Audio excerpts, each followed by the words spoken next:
Well, hello there. My name is Adam. You're gonna get used to me a little bit. I am 41 years old. I've been playing musical instruments for about all my life 35 years. I think I started at 6, picked up the guitar at 12, played uh, semi professionally, did gigs around town, also filled in for others on different instruments. And right now I've got my own studio. But one thing that I was thinking is I have a plethora of knowledge about music that is sitting in my brain that only comes out in the worst possible moments. But I figured out that when I write these things down and I actually come up with a story for you, then I get excited about it. I'm not working because I love music. I love music history. I studied music at the University of Utah, jazz music, rock music, composition. Um, as far as myself as a musician, didn't really go that far. Got into the wrong crowds and stuff in my 20s and went down a road that ultimately uh, kind of sidebarred that for a long time. But I'm doing well, and I'm just so excited to be able to share some of these things with you. If you don't know what this poster is behind me, find out and tell me, but don't cheat. It's going to have to do a lot with my first podcast. Well, I guess it'd be my second because this is my first one, just kind of to do an introduction. Um, so I'm going to do all kinds of things. Best bands of the 90s, most underrated songs of the 2000s, best hip hop, pop, electronic music. Sorry, I don't go too much into modern country. However, that's probably an opportunity that I do have doing this. So I did listen to country up until I was about 10. So I do know a lot of that 90s Garth Brooks stuff. A lot of that, stuff that crosses boundaries and not necessarily sticks to their formula. So I don't know what to name this yet. I would love your suggestions. Something cool. Uh, these things I'm not the best at naming. I DJ. I go by Red, but that's on the back burner because I've got a head full of ideas. So the first thing I'm going to discuss, and this is obviously just a short little 5 to 10 minute introduction to what will be going on. But what will be happening is, first thing I want to go over is one of my favorite topics because it's really how I grew up on music and what made me as an artist and a musician. We're going to be talking about the concept album. If you're not familiar with the concept album is an album where every song, every movement, every transition, they're moving along a linear path that actually is continuous. So just basic, started out in 1940 with a certain artist. You have to listen to hear who that is. And, it grew over time. Basically, you experiment enough and you have enough time to experiment with music, considering this is going on in the 50s and late 60s world when a lot of these, and early 70s were when a lot of these were coming out. I'm sure a lot of you know about the Summer of Love in 1967, Woodstock in 1969, the whole hippie counterculture movement, which, to me had a lot of really cool things going for it, but ultimately they didn't necessarily know their end goal, but they had some good ideas as far as um, the way you treat information that's given to you by mainstream sources. And not even mainstream sources now. The mainstream sources are going to be TikTok, they're going to be Instagram, they're going to be.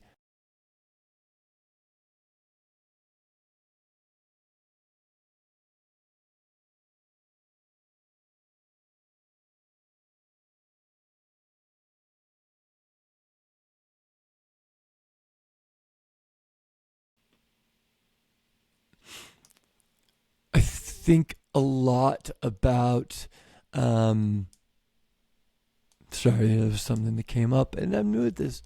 But I think a lot about how people aren't necessarily listening to albums anymore. A concept album might be lost to people, but just to give a few examples of something that most people are going to be familiar with. Kendrick Lamar, all his albums are concept albums. They're actually I could go into great detail on each one of these, but his biggest album that put him on the map, which was Good Kid, Mad City, was about a story of a just a day in the life of somebody growing up in Compton, California, and born in the late '80s, and so it's somebody who's not affiliated with gangs. It's a tough thing for him to try to reconcile with, but that entire album. If you've ever seen Pulp Fiction by Quentin Tarantino, it's kind of the same concept where they created a story, but then they chopped it up into different. So they showed you, the last scene first, and then a middle scene next, and then it goes all over the place. And so you have, by the end of the movie, you've put in the story together. So that is also a really good way to frame a concept album is when you listen to it, you're going to feel it. Like Dark Side of the Moon by Pink Floyd. When you listen to that album, it almost feels like one movement, like a symphonic movement. And that's the point of it. That's the art. That's the concept that they put into it. Really, the first major concept album that everybody knew about was Sgt. Pepper by the Beatles. What the Beatles did in 1967 is they had just recorded their most experimental album so far, which was Revolver. That was in 66. In 67, they released an album called Sgt. Pepper's Lonely Hearts Club Band. And it was unlike anything that anybody had ever done before. John and Paul had this idea to create a fictional band for an album. And so then they weren't bound by the restraints of being the Beatles. So I thought, obviously,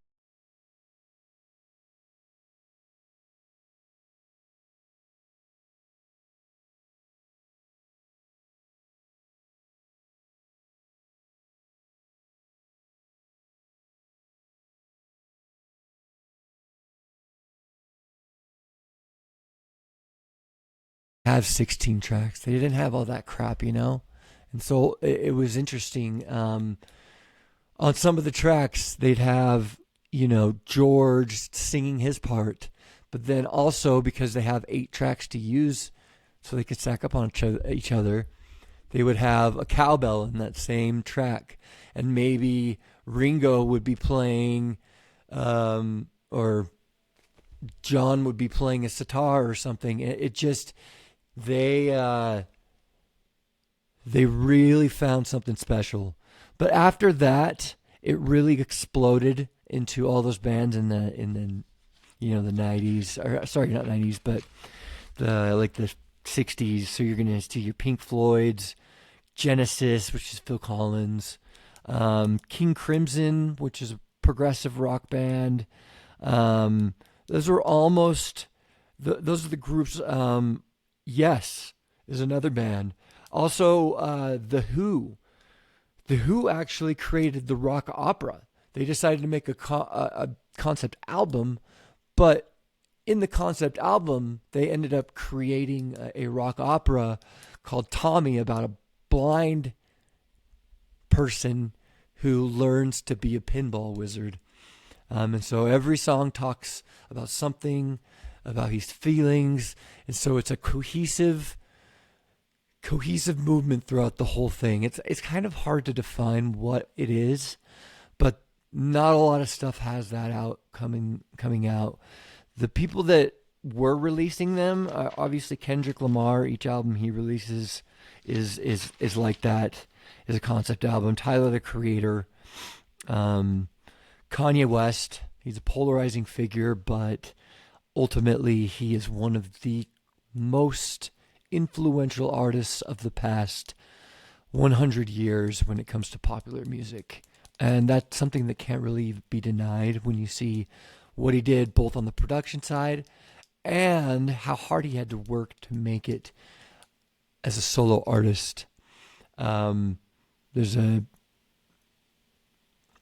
documentary on Netflix. It's called Genius.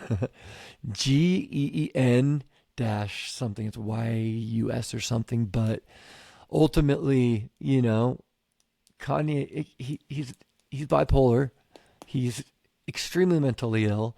I always think about back in the day, when composers like Mozart and Beethoven were like losing their crap. Like, they're probably just grateful that no Twitter was around or anything like that. There's figures in history. Think about James Dean, tweeting, back in the 50s or something. It's but kind of coming back to the point, technology is changing exponentially. We're probably going to lose a lot of this knowledge that's in my head. So I'm going to do my very best each episode to dig both in my heart and in my research to really bring you the stuff that impacted the world and impacts people the most. I'm interested in, certain artists. Right now, Taylor Swift, how unbelievably popular she's become and how she's held it together. And, that's probably an episode I'll do on that phenomenon as well. I came to my music roots in the 90s. And so, I'll probably do best grunge albums of the 90s, best electronic albums, and then go pre 2000. So you've got your electronica stuff, your Daft Punks and your Crystal Methods and your Chemical Brothers and Tiesto. But like a lot of these guys that are on right now, it didn't exist back then. It was a different world. When I wanted to hear a song, I had to sit by the radio until that song came on and then push record on a tape. So that was just, I don't know, 25 to 30 years ago. So things have changed so much that I'm going to get on here, share my heart, share my soul, hopefully use good language. But ultimately, my purpose is to inspire. My purpose is to say something that ignites that curiosity in their mind about music or about creating. And once you recognize that spark is something that will move through you. So it happens automatically. We don't have to worry about it because that's how the universe and that's how energy works. Nikola Tesla said if you want to know how the energy works, 3, 6, and 9, those three numbers. And he also said energy, vibration, and then sound, which is very interesting because this is a guy who had his funding pulled as he was creating free electricity for the entire world. Obviously, we know why that happens. There's no money. You can't sell light bulbs. You can't, if people were using Tesla's idea and, just running through vibrations and certain currents in the ground, I really think that's what the ancients did. I think that's how the pyramids were built. I just can't think of any other reason. I'm fascinated with history as well.